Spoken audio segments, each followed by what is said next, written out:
My wife of 12 years decided to throw it all out of the window for a new colleague at her work.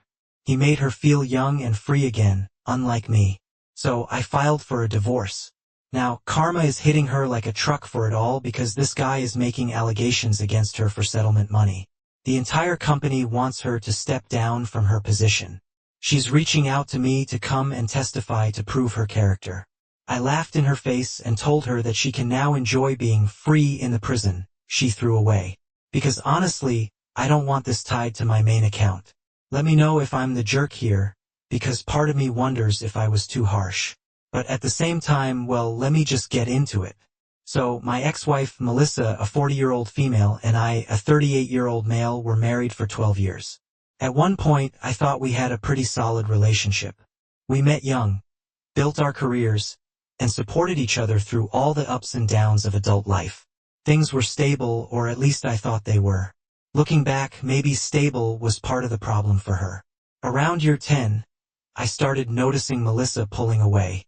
She became distant, always glued to her phone, and generally less engaged at home. When I brought it up, she'd brush it off, saying work was just hectic. I wanted to believe her because, hey, we all have rough patches. But it turns out the hectic work was less about spreadsheets and more about Shane, a 23-year-old male, a new hire at her job. Shane was the kind of person who walked into a room and made sure everyone noticed him.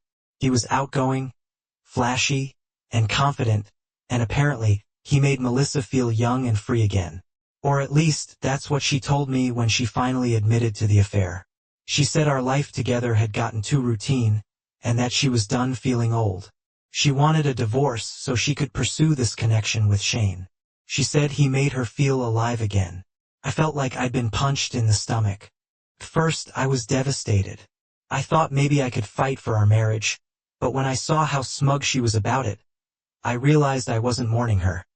I was mourning the life I thought we had. So I filed for divorce. I got a decent settlement, packed up my stuff, and moved into a smaller place across town. It wasn't easy, but I was determined to start over.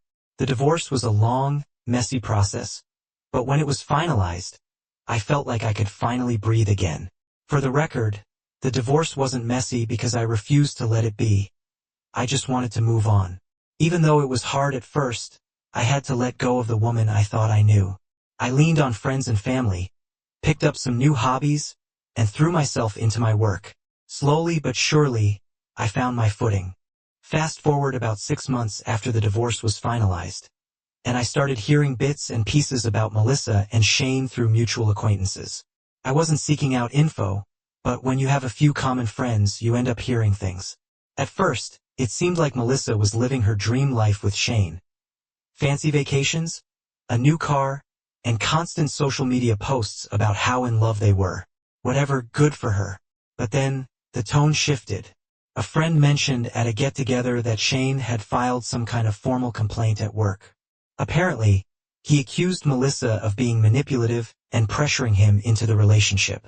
He also claimed she was using company funds for personal expenses, like the gifts and trips she'd showered him with.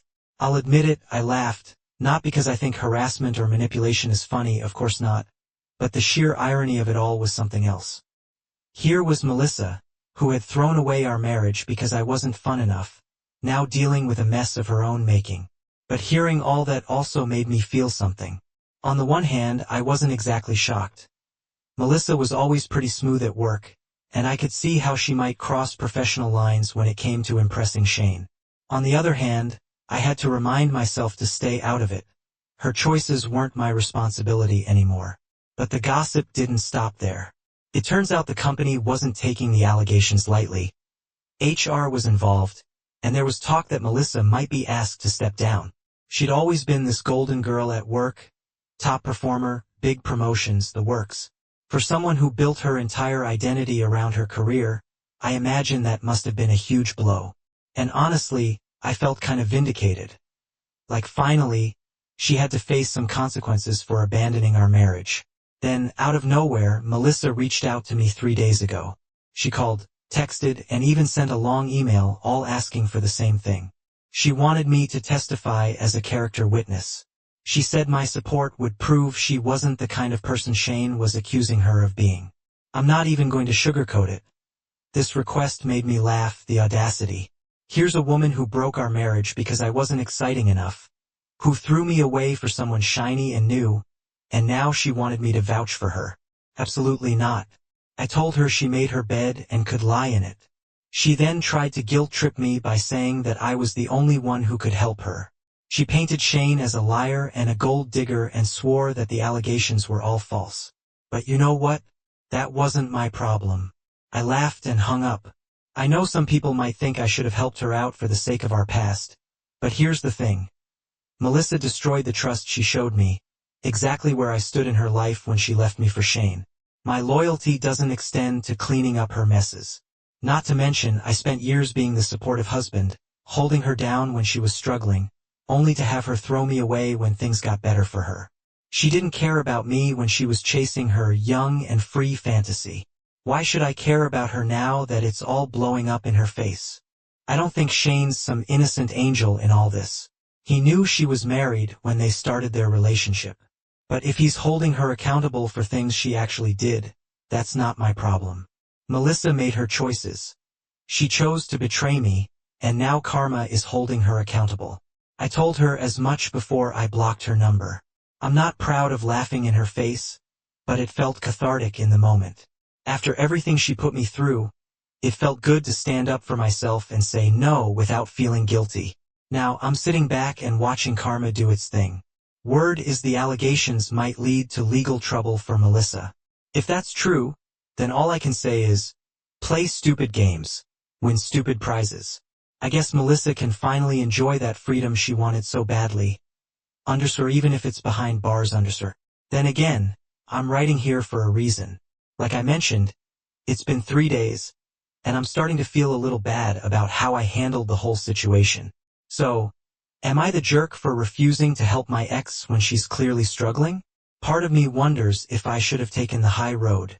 But honestly, I think I'm done sacrificing my peace for someone who wouldn't do the same for me. Update 1. Hi again. I didn't think I'd be back with an update, but here we are. It's been about a month since my original post, and let's just say things have escalated for my ex-wife, Melissa. I've gotten a lot of support from you all, thank you, seriously. Reading your responses helped me stand firm when Melissa came crawling back again. So, after my last post, I didn't think much about Melissa's situation. I've been focusing on my own life, and honestly, the little updates I got through mutual friends were more like background noise. But then the background noise turned into something much bigger. Apparently, Melissa's company placed her on indefinite suspension. She's no longer allowed to go into the office while they investigate Shane's complaints. HR is taking everything seriously, especially because Shane's allegations involve potential misuse of company funds. From what I've heard, there's evidence that Melissa used the company card to buy gifts and pay for trips with Shane. But that's not even the worst part. Shane has now gone to the police with a formal complaint. He's accusing Melissa of coercing him into their relationship and creating a toxic environment at work. According to mutual friends, Shane claims that Melissa abused her position of power to manipulate him, which then made it hard for him to say no to her advances. To be clear, I don't know if all of his claims are true. I wasn't there, and I've got no interest in playing detective. But what I do know is that Melissa put herself in this position. She chose to mix business with pleasure, and now it's biting her in the worst way possible. Anyway, back to how I got involved again against my will. A few days after I heard about the police complaint, Melissa reached out to me. This time, she didn't just want me to be a character witness for her job. She wanted me to back her up for the potential criminal charges that Shane is pushing. The nerve of this woman is truly something else. She went on and on about how I'm the only person who can help her out. She said I could testify that she's not the abusive type and that she's always been a good wife. The irony, right? The same woman who threw me away for another man now wants me to save her skin. I know some people might think I'm being petty, but trust me, I'm not. I gave that woman 12 years of my life, I was loyal and supportive, and I tried my best to build a good life with her. She didn't just cheat on me.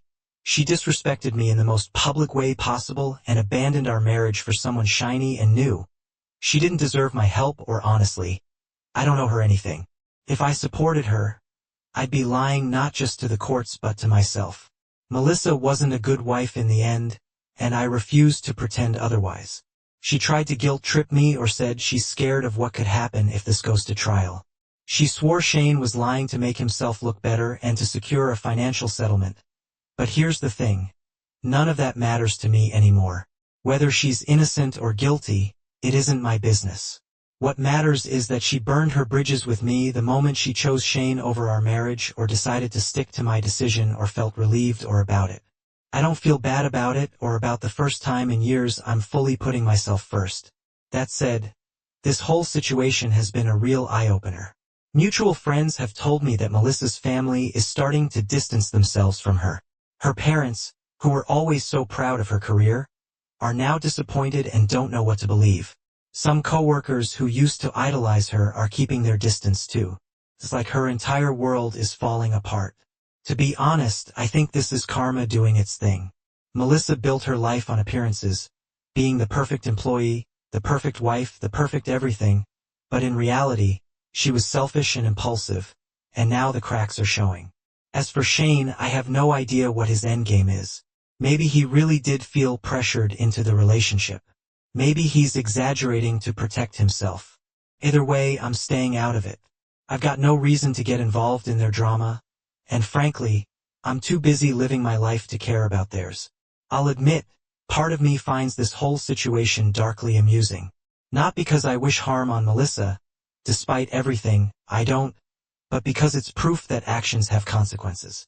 She made her choices and now she's facing the fallout. So that's where things stand. Melissa's career is in limbo. She's facing serious allegations and has lost the support of some of the people closest to her. Meanwhile, I'm doing fine. Life isn't perfect, but it's mine, and I'm finally free of her mess. Thanks for reading. If there's more to share down the line, I'll keep you posted. For now, I'm just happy to be done with this chapter of my life. Update 2. Hey again. I honestly didn't think I'd have more to say about this mess, but here I am with another update. It's been about 2 months since my last post, and let me tell you, things have only gotten worse for Melissa. But first, I'd like to address a few questions that I've seen pop up a lot. 1. Did Shane know she was married when they started their relationship? Yes, he absolutely knew. We weren't exactly secretive about being married. Melissa wore her wedding ring, and our life was all over social media. I don't think Shane cared. He's young and probably thought he was special or that their relationship was somehow different. Honestly, they both made their choices, and now they're both paying for it in their own ways. Some people also ask me if I felt sorry for him now, and no, I don't feel sorry for him. He knew Melissa was married and didn't care. I get that people make mistakes, but he chose to wreck my marriage, and now he's learning that Melissa isn't the princess he thought she was. Do I think he's lying about the accusations? Honestly, I have no clue. He could be telling the truth, or he could be exaggerating to save himself. Either way, I'm not getting involved. How did you find out about the HR complaint and the rumors? I don't work with Melissa or anyone at her company, but we still have some mutual friends. A couple of them are coworkers of hers, and they've been sharing updates. I didn't ask for this info, but people love gossip, and since I'm her ex, I guess they thought I'd want to know. To be fair, they're not wrong. It's been fascinating to watch from the sidelines. I'm also really glad that they reached out to me because, trust me, if Melissa approached me and told me all of this herself, I wouldn't know what to do. They essentially gave me a heads up, and that allowed me to prepare myself for all of Melissa's audacity. Why didn't you block Melissa when she first called you?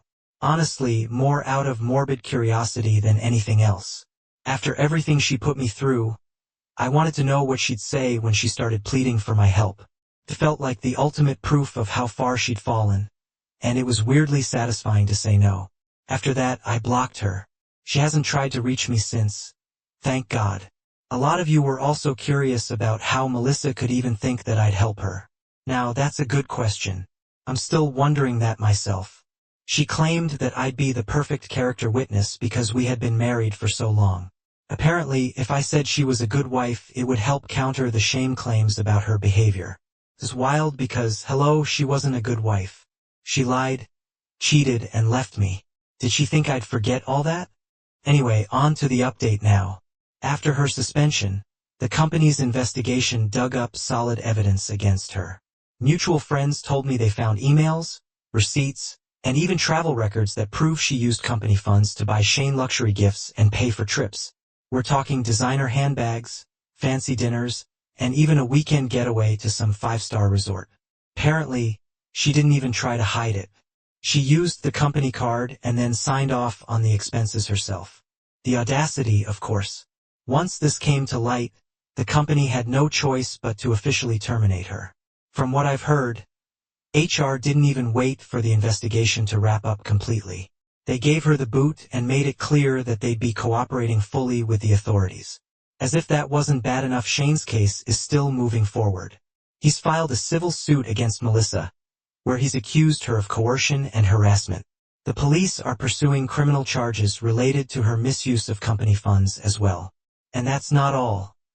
Other male employees have come forward with their own complaints. According to a mutual friend, at least 2 men have accused Melissa of creating a hostile work environment and have cited inappropriate comments and behavior.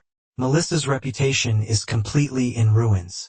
This is a woman who used to be the golden girl at her company, the one everyone looked up to. Now, she's not just jobless, but she's also being dragged through both civil and criminal courts. Where's Shane in all this? From what I've gathered, he's distancing himself from the relationship as much as possible. I guess he's trying to make it clear he was a victim, not a willing participant. Whether that's the truth or not, I honestly don't care. My focus isn't on him. It's on how I'm finally free from all this drama. But of course, Melissa couldn't leave me out of it. A few days ago, she reached out again, and this time she didn't just want me to testify or vouch for her character. She wanted me to make a public statement saying her actions were out of character.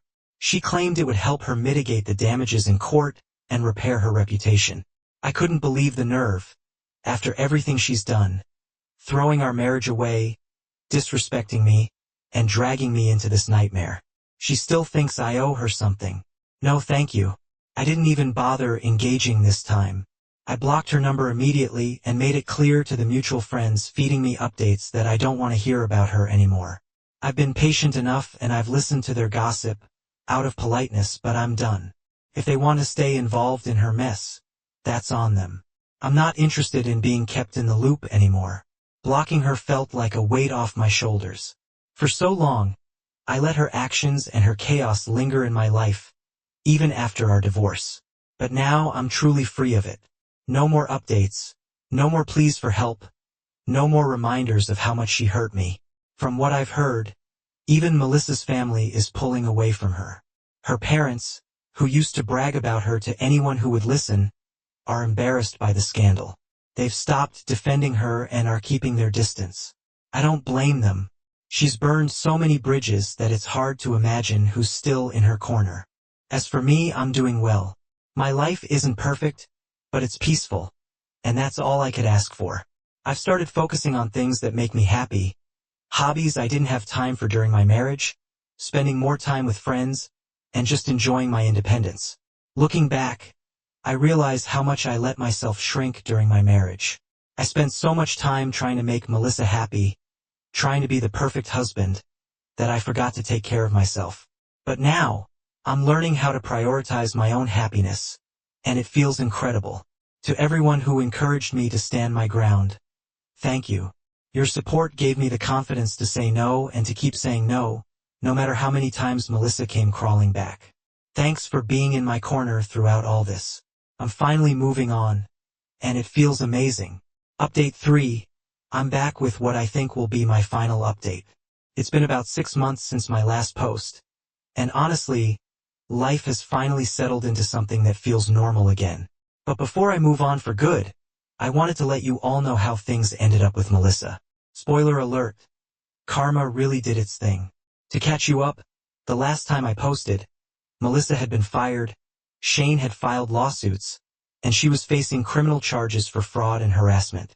Well, those charges didn't just disappear. The investigation uncovered everything.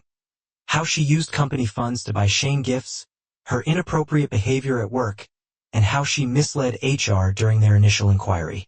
When all was said and done, The evidence was so overwhelming that there wasn't much for Melissa to argue in her defense. About 3 months ago, Melissa was officially convicted of fraud and harassment. The investigations wrapped up, and she was convicted of fraud and harassment. The court found undeniable evidence that she used company funds to shower Shane with gifts and engage in shady financial dealings to hide her tracks. On top of that, Shane's claims of harassment were supported by damning emails, text messages, and testimony from other employees. It turns out he wasn't the only one who had an issue with Melissa's behavior. The judge didn't go easy on her. She's serving time now, not a slap on the wrist sentence either. Along with prison, she's been ordered to pay significant restitution to both the company and Shane. From what I've heard, her finances are completely wrecked. She had to sell her house, drain her savings, and is still drowning in debt.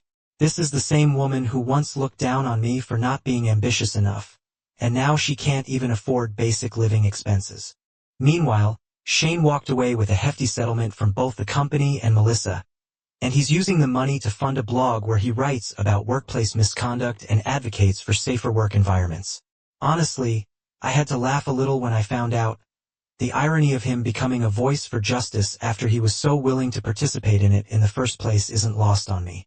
I mean, let's not forget that he actively pursued a relationship with a married woman and didn't seem to have any issues with the shady perks while it lasted. I'm not saying his work isn't valid, but it's hard to ignore how he was part of the mess that tore my marriage apart. Still, good for him, I guess.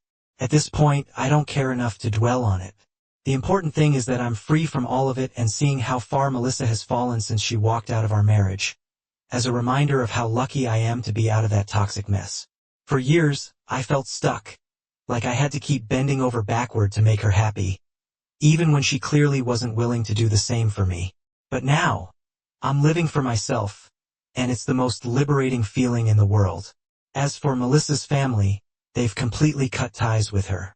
Her parents, who used to think the sun rose and set on their perfect daughter, are now refusing to speak to her. They've even reached out to me to apologize for how they treated me during our marriage. Since they were so proud of their golden daughter, they tended to put everyone else in her life down, including me. I cannot tell you how many family dinners were spent awkwardly smiling at insults thrown my way because I could never live up to Melissa. I'll admit it felt satisfying to hear them admit they were wrong, but I kept it civil. I thanked them for their apologies and politely told them that I no longer wanted any part in my old life. I'm not interested in rehashing old wounds. Even though so much of this was happening in the background, I have some good news. I've started dating someone new. I wasn't actively looking for a relationship, but I met someone through a friend, and things have been going really well. She's kind and supportive and treats me with a level of respect I honestly forgot I deserved. I'm taking things slow, but it's nice to feel appreciated again, without all the drama and games. Looking back, it's almost funny how Melissa used to talk about wanting to feel young and free when she left me for Shane. Where did all that freedom get her? A ruined career, a tarnished reputation, and now a prison sentence. Meanwhile, I'm the one who's actually free from her selfishness, free from the constant emotional drain, and free to finally live my life the way I want. This whole experience has been a lesson in letting go and trusting that people who do wrong will eventually face the consequences of their actions. I didn't have to lift a finger to make that happen. She managed to unravel her own life one decision at a time, and I just made sure I wasn't standing anywhere near her when it all came crashing down. To everyone who supported me through this roller coaster, thank you. Your encouragement helped me stay firm in my boundaries and reminded me that I don't owe anything to someone who threw me away. I'm closing this chapter of my life for good now. Melissa's story might be far from over, but as far as I'm concerned, it's no longer my story to tell. My focus is on my future, and I'm excited to see where it takes me. This is the last update I plan to share. I'm closing this chapter of my life for good. Whatever happens to Melissa from here on out is her problem, not mine. She made her choices, and now she has to live with the consequences. Thank you for being in my corner. Signing off for the last time, your guy who wanted life big time.